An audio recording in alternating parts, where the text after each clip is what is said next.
Welcome back to Behavioral Science for Brands, a podcast where we bridge the gap between academics and practical marketing. Every week, we sit down and go deep behind some of the science of America's most successful brands. I'm Michael Aaron Flicker. And I'm Richard Shotton. And today, we're driving into a brand that defines luxury, BMW. We're excited to talk all about it. Let's get into it.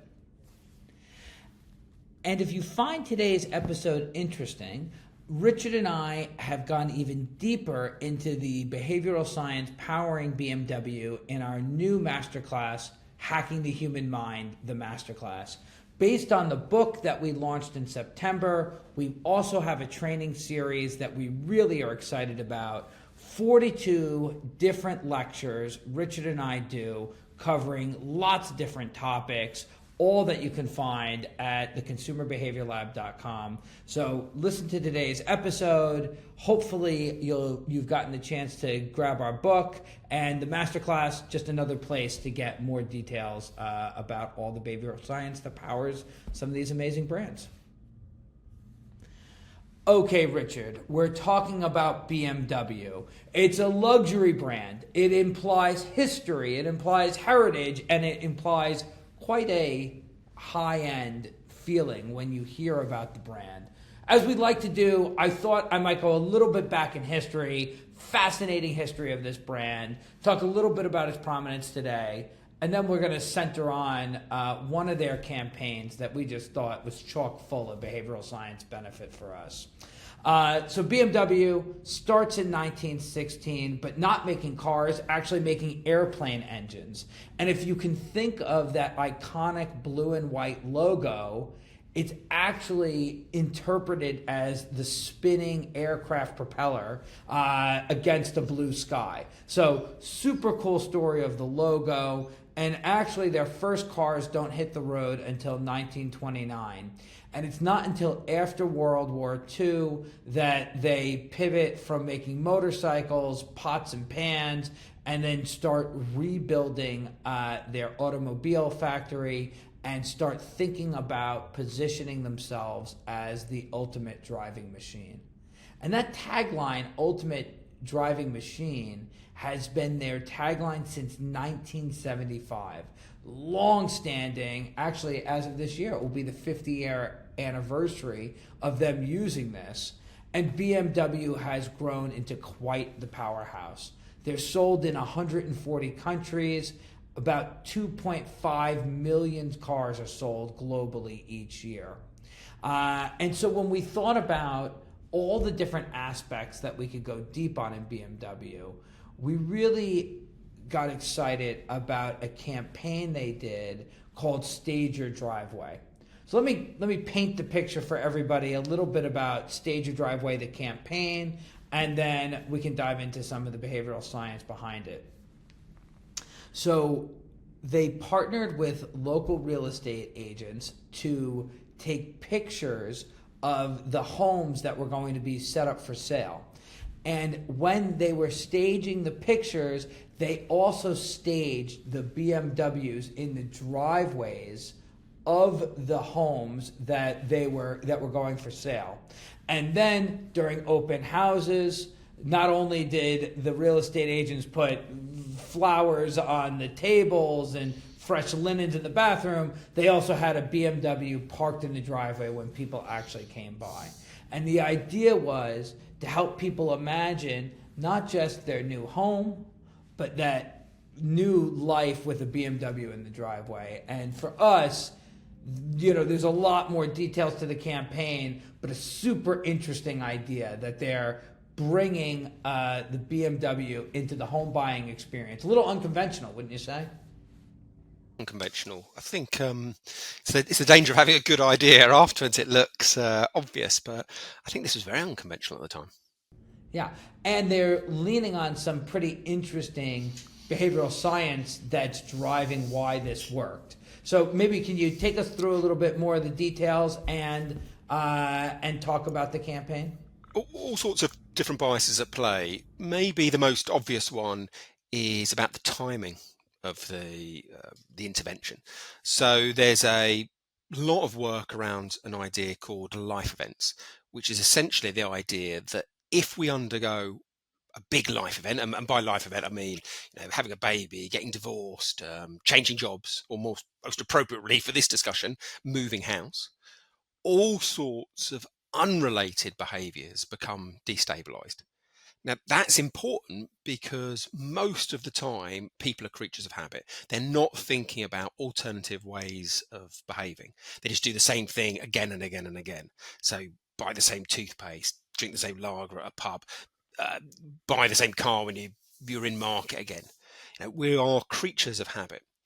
But when people undergo these disruptive life events, there's a rare situation in which these habits are destabilized and people become open to change. Now, as ever, that sounds like a pretty plausible Sounds story. smart. Well, Sounds yeah, it smart. sounds plausible. But behavioral scientists never just rely on rationale and reason. Everything has to be proved experimentally. So there are some studies that support this argument. There's a great practical behavioural scientist called Elspeth Kirkman, who works with the British Behavioural Insights team. And she did a project in 2019 in Portland, Oregon. And they are launching a new bike sharing scheme. And they monitor the proportion of people who use those bikes. And what they find is that if people have been living in the area for a long time and they were close to the bike sharing docking stations, 0.3% of people use them. If they were new residents and they live close to the docking schemes, 1.14% of people use the cycle scheme. Now, there's a couple of things you can take from those numbers. First is it is really hard to get people to do things differently. We're still talking about the vast majority of people in both situations ignoring the new opportunity. But the second point is people were 4 times more likely to try the scheme if they were new to the area, if their transport habits weren't fully Disrupted? if they weren't fully formed yet, they were Yeah, there you easier go. to disrupt. Yep, there you go. So that's the key point here. BMW wanted people to consider their car for the first time. Reaching people when they are in market for a house, when they are disrupting their life in a major way, meant they were much more likely to consider alternative cars, what they previously had. Yeah, and changing homes in America often comes with a ton of mailings. Junk mail comes to your home. Here's new thick magazines with new furniture to buy. Here's new broadband offers.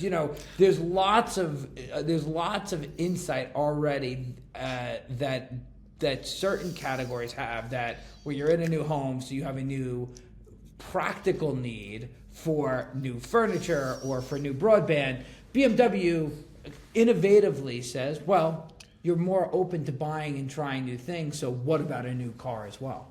Yeah, that's a really important distinction to make. I think everyone knows if you move into a new area, well, you're going to have to buy new furniture. You're going to have to get your broadband sorted out again. But the experiment from Kirkman and others like it shows something else, and it's that a disruptive occurrence like a life event doesn't just increase the probability of trying new brands in relevant categories. Even completely irrelevant categories, people are still more likely to change the brands they use because they are no longer on this habitual path of behaving. The shock of a house move radically destabilizes all sorts of other behaviors. So I think it was BMW's insight that you could go beyond the categories that are relevant to home moving to look broader. That's so interesting. So it opens an opportunity and they take advantage of it. Absolutely. And this feels close to a bias we've spoke about before, called the fresh start effect. Episode 49, we used it to really understand how New Year's is this every year, new year, new you. There's a change that people are more willing to take at the beginning of a time period. I think we also talked about it in Spotify, where their New Music Mondays takes advantage of the start of a new week. We got the fresh start effect at the start of a new year. This feels related, doesn't it? Absolutely, they're definitely related. So the fresh start effect is essentially an argument from Catherine Miltman that when people enter new time periods, their behaviour is destabilised and they're more open to change. So she looks at smaller calendar changes than life events. So she looks at things like start of the year, start of the month, start of a week, when people come back from holidays, after a birthday. And the findings aren't as dramatic as the kind of fourfold increase in behaviour change that we talked about with Kirkman's study, but they're still meaningful. And we, in those previous episodes, talked about the experiments Miltman did around exercise and savings. But actually, since we did that episode, I've come across an even better study that I wish we talked about at the time, which shows even the most difficult to change audiences are more open to changing their behaviour at fresh starts. Oh, So tell us. study was run across 2017, 2018 by the West Midlands Police. So outside of London, the biggest kind of conurbation in England is Birmingham, and the West Midlands covers that and a few cities that essentially blend into it. And they wanted to get well-known criminals away from their life of crime. So the police force come up with a new offering. Essentially, they're going to help criminals move out of the area, break out of their kind of social circles, get accommodation elsewhere, get a new job in a different environment to try and start a fresh life. Now, they send out this offer to 2,077 criminals who are known to them. And they essentially say, look, we know who you are. We have got you on our radar, but if you are open to changing, here's a confidential helpline that you can ring and we'll sort out all these other areas like accommodation and new employment. Now, what they found is that if they sent that message out at a random time, they got a very low level of uptake, as you might expect. But if they sent out these messages after the criminal's birthday, there was a 56% improvement in response rate. So it went from, I think, 2.6% to 4.5%. What they're showing here is even in a behavior that is as hardwired, difficult to change as crime, if you communicate at these fresh start moments, you have a better chance of success, a much better chance of success. Doesn't mean everyone's going to change. Life isn't that easy, but you are, stacking the odds a bit more in your favor. So whatever audience people who are listening have, my argument today is I bet they're not as hard to change as criminals. So don't dismiss life events and the fresh start effect because it feels too trivial too trivial an intervention. Even these very, very hard to influence audiences have been effective. Yeah, and it's so lovely the way you put that, because we often think as brand marketers, our job is to find the interest in audiences and get them to act. And this is saying, well, humans have moments in their life where they are more open to change. And there are things that happen in their life completely separate from your agenda as a brand marketer that would make them, in the example with BMW and the Kirkman study, life events, or in this example with the West Midlands Police, the Fresh Start effect. Both times, the actual people have things happening in their life that makes them more receptive to doing something new. And it's about finding a way to insert your brand in those moments rather than just telling them to consume your product. I like the way that you put that, because it's an argument for a bit more humility on the marketer's part. It's not all about what we say. It's reaching people at these receptive moments. Most of the time, people are deaf to our pleas. Even if those pleas are very eloquent and very powerful, most of the time people are ignoring them. But you have these rare windows of opportunity. So make sure you're focusing on messages on those. And BMW did that brilliantly because they reach people at the time of this major change in their life, moving house. And getting third party data to know when these types of life moments happen is very available. And of course, first party data, if you have a relationship management program, a loyalty program, knowing somebody's birthday is a very attainable piece of data if you structure a program to go and get it, and then it becomes actionable for you. Yeah, and once you start talking about your own data set, you can think about this in one of two ways. Maybe you're a big supermarket, you know someone's birthday, this is the time to suggest new products that people have never tried before. Or you could think of it defensively.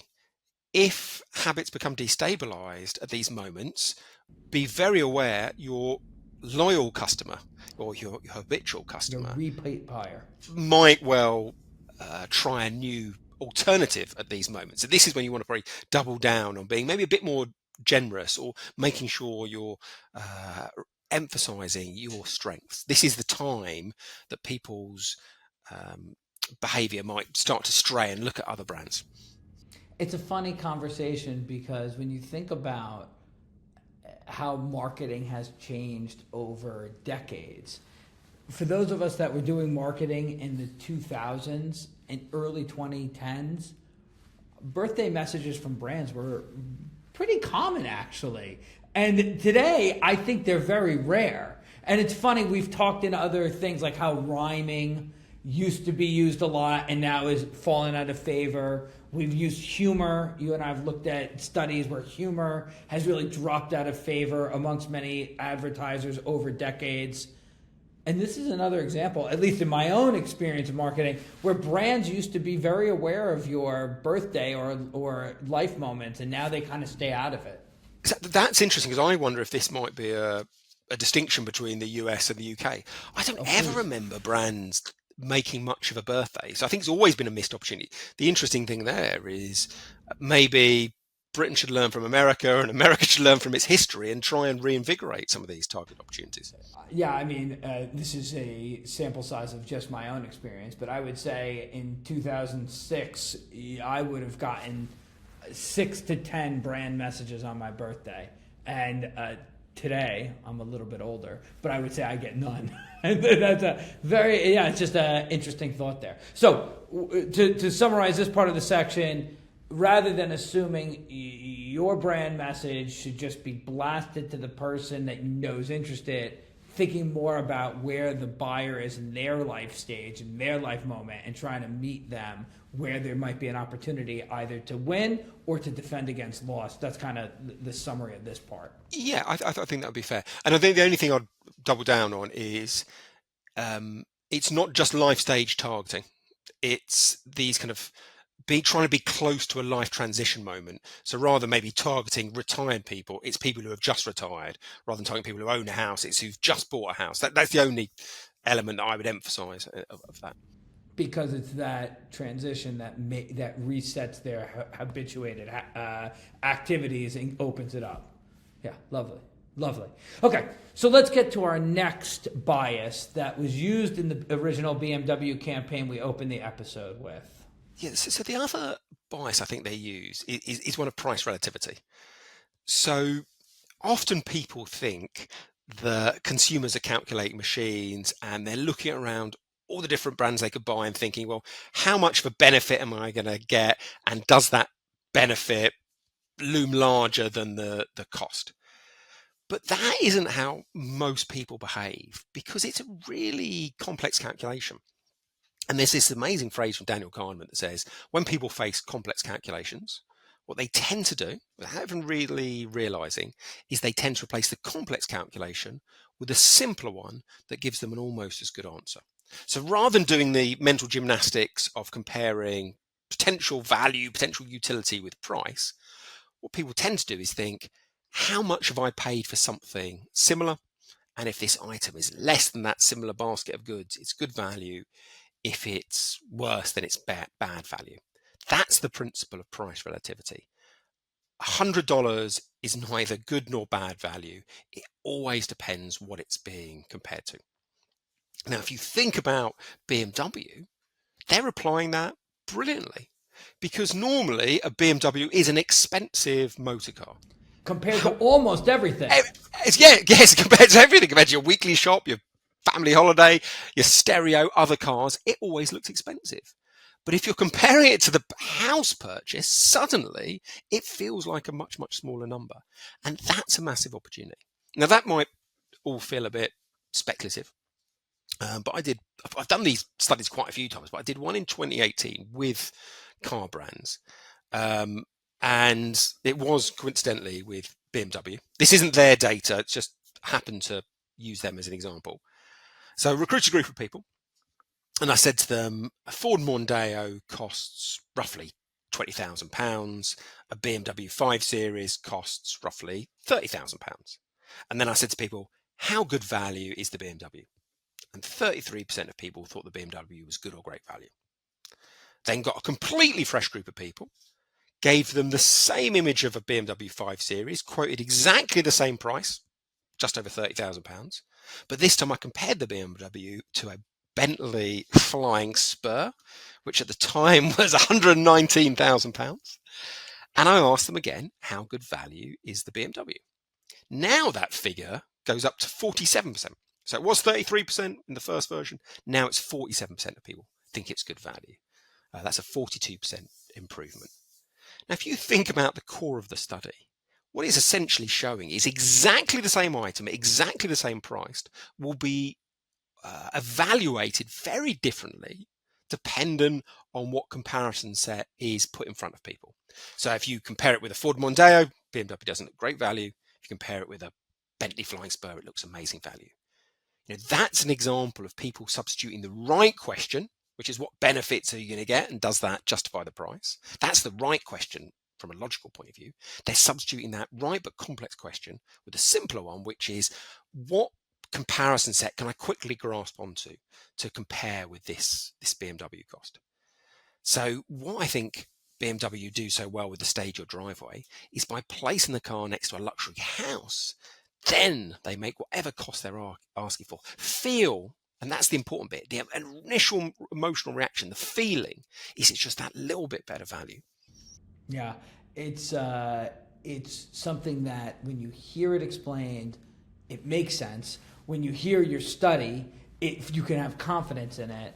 And one of our good friends and supporters of the podcast, Roy Sutherland, can say that he sometimes has a magical way of just simplifying the idea down as tight as possible. He talks about Rolls Royces that are showcasing their cars at jet and yacht exhibitions. And he said, if you're looking at Lear jets all afternoon, a 300,000 car is an impulse buy at that point. I mean, right? I mean, like, it all kind of adds up when if what we do as humans is look at the relative price between things, it makes sense to make your relative price something much higher than what you might otherwise compare it to. Yes, because there's no fixed mental comparison set. You as a marketeer can change that. So yeah, by putting it on the drive of a luxury house, it's never going to make a BMW feel inconsequential, but it's enough to change that initial emotional reaction. And what often happens is we have an intuitive reaction to a price or to a situation. And then we use all our powers of logic to justify the intuitive reaction to ourselves. So if our initial reaction is it's reasonable value, we will then use our logic to, remind ourselves of all the benefits maybe that make that initial feeling reasonable. But it's the initial impulse, emotional reaction that comes first. It's the logic that comes afterwards. So do yourself a favor as a brand, and by changing the comparison set, give yourself the best chance to have the positive emotional reaction. So we're talking right now about pretty big priced things. We're talking about houses and BMWs, and these are once in a multiple year purchase. You and I have talked about in the past when Nespresso first launched their Nespresso machines, they had a tricky challenge. If you compared a cup of Nespresso that it made to drip coffee, it was a very expensive proposition. An espresso pod, I forget if it was 25 cents or 50 cents, but compared to drip coffee that costs a few cents a cup, too expensive. But if you compare Nespresso to going and buying a $5 Starbucks or any barista coffee, man, it seems like a great deal. And so by changing the comparison set when Nespresso launched its machine to barista-made coffee houses, you change the comparison set and change the relative price that you were comparing it against. So there's ways to do this, not at once in a decade purchase or once in a multi-year purchase. You could do this same approach in everyday items by changing what the relative price is compared to. Absolutely.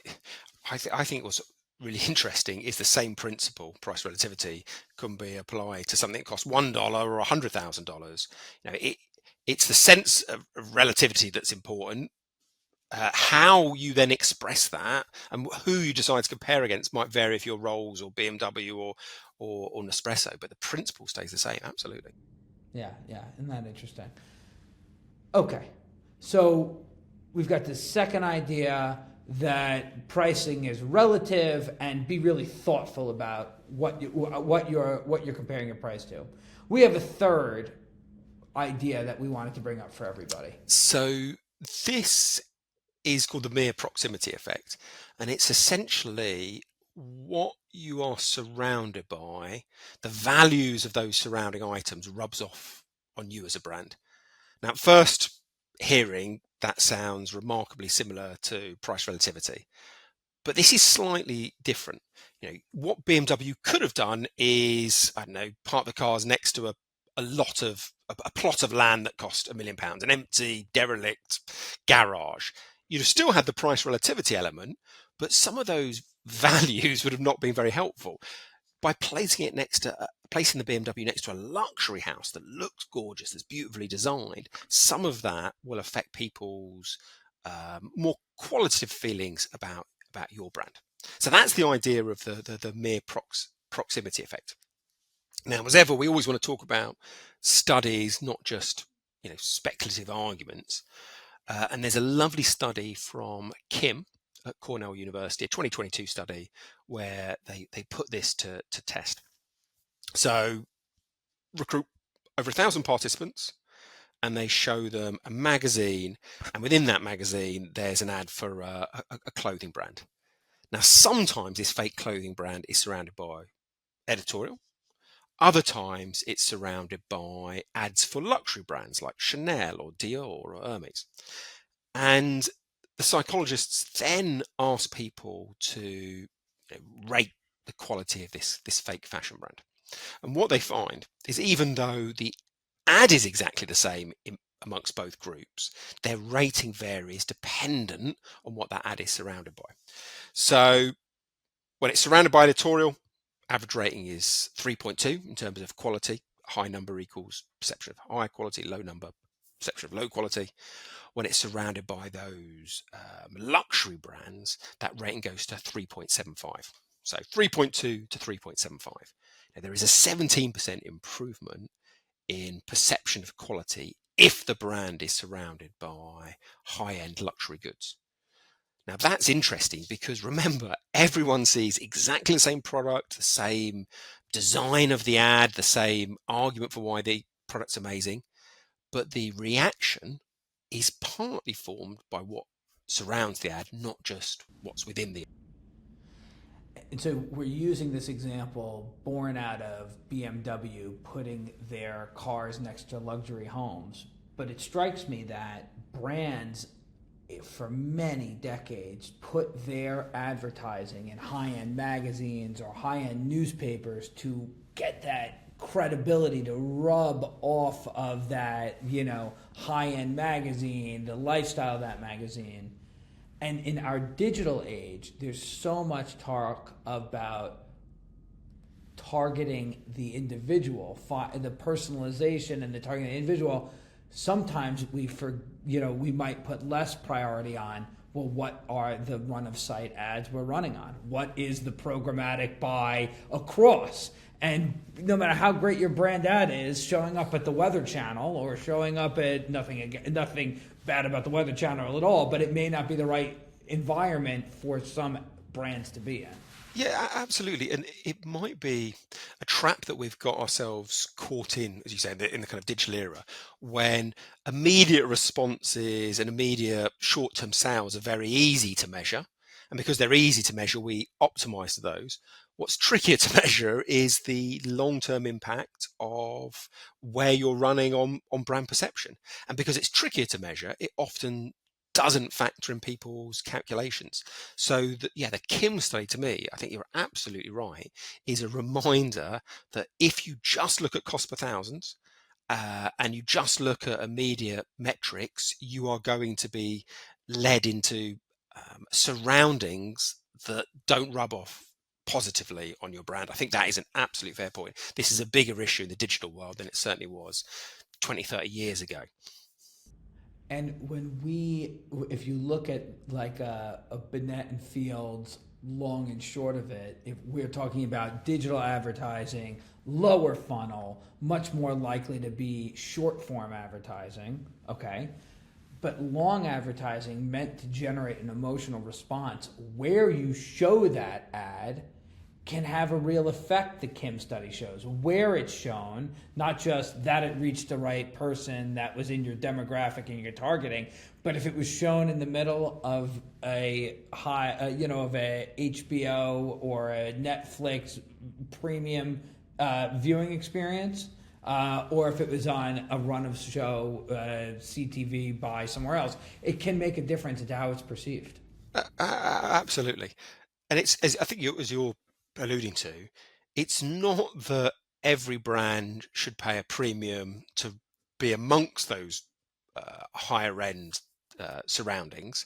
But if you're not going to do it, you've got to be aware that there is some sacrifice. So as long as you're calculating whether or not the premium's worth it, feel free to do it or don't do it. I think the thing that worries me is people aren't making that calculation and they think that they are costlessly generating efficiencies when actually there is a hidden detrimental effect on their brand. And as you started to speak about, it's about the metrics you track. And so, if you are trying to have emotional response, if you are trying to do long advertising, and the long and the short of it, that requires different metrics than short response driven click Yeah, driven yeah, advertising. yes, absolutely. It requires different metrics, and I think there is a mantra of don't just rely on the metrics that are easy to capture. Make sure the metrics you're using are ones that reflect what you're trying to achieve. And too often we get things the wrong way around, and I think over optimize to what's easy to capture rather than what's effectively an effective measurement. Well said. And it strikes me that we've talked about, about how this was maybe more common with magazines and newspaper advertising, but another area that this has been known, this is like basic marketing 101, is store where you place your physical stores. If you look at any strategy for like where you would put a store in a mall, you're always asking what are the brands that I can place my brand next to, across from, and what's the proximity to the key stores in a shopping area, in a mall, in any area. So some of those like things that have been developed so often by the practitioners on the ground, this proves why that's what they found. Yeah, yeah, I think that's absolutely fair. Lovely. So three different things that we focused on. Richard, would you remind us of what the three big items were today? So we started by talking about life events and the fresh start effect. And the experiments here essentially show that for an awful lot of time, people are unthinkingly repeating their behavior from a past similar situation. However, there are predictable moments when those habits are disrupted.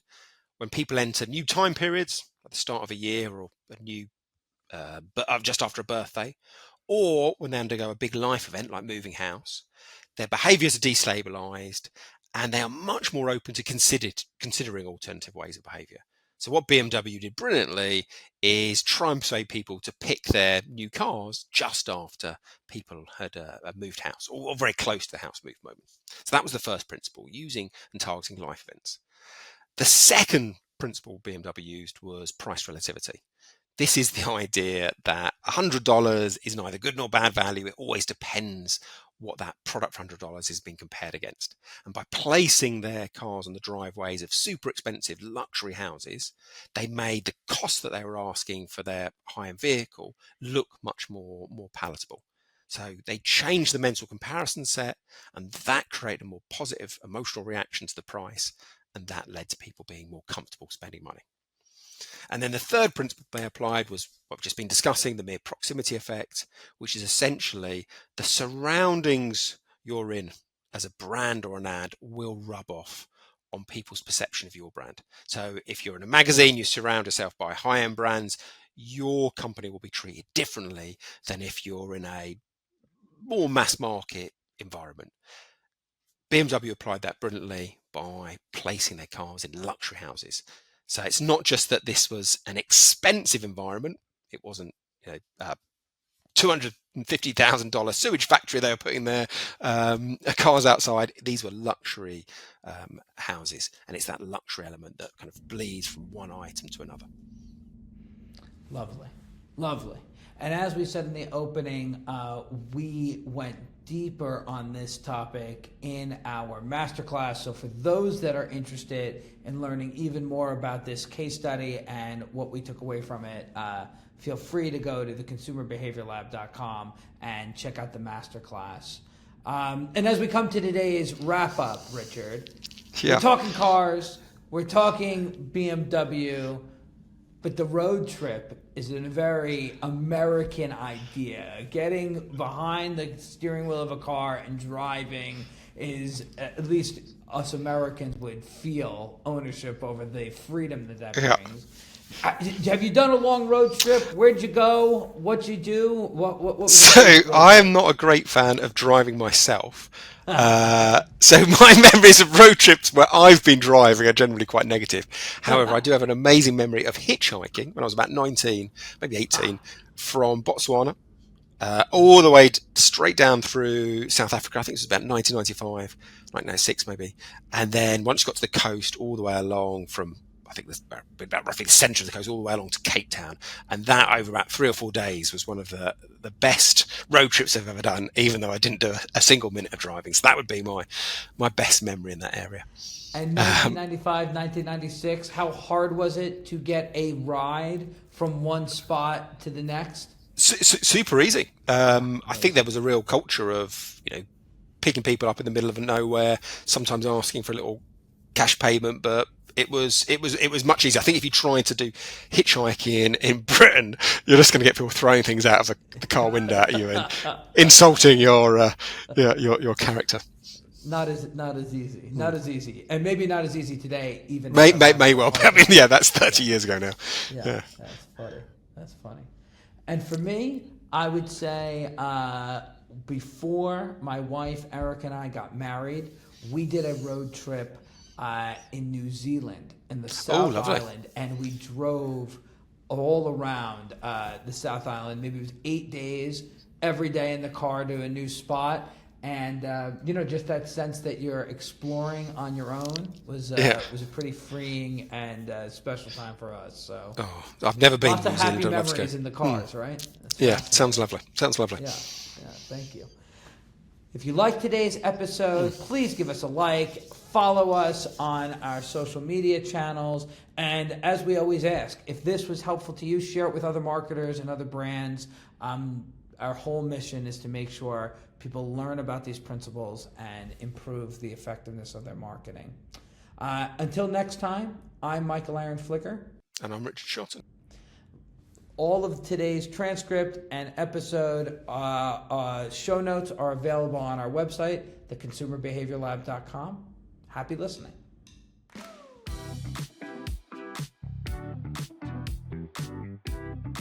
Behavioral Science for Brands is brought to you by Method One. Recognized as one of the fastest growing companies in America for the 3rd year in a row, featured on Inc.'s 5,000 list. Method One is a proudly independent creative and media agency grounded in behavioral science. They exist to make brands irresistible, helping people discover products, services, and experiences that bring moments of joy to their lives. As behavior change experts, Method 1 creates emotional connections that drive true brand value for their clients, focusing primarily with indulgence brands in the CPG space. Find out more at method1.com.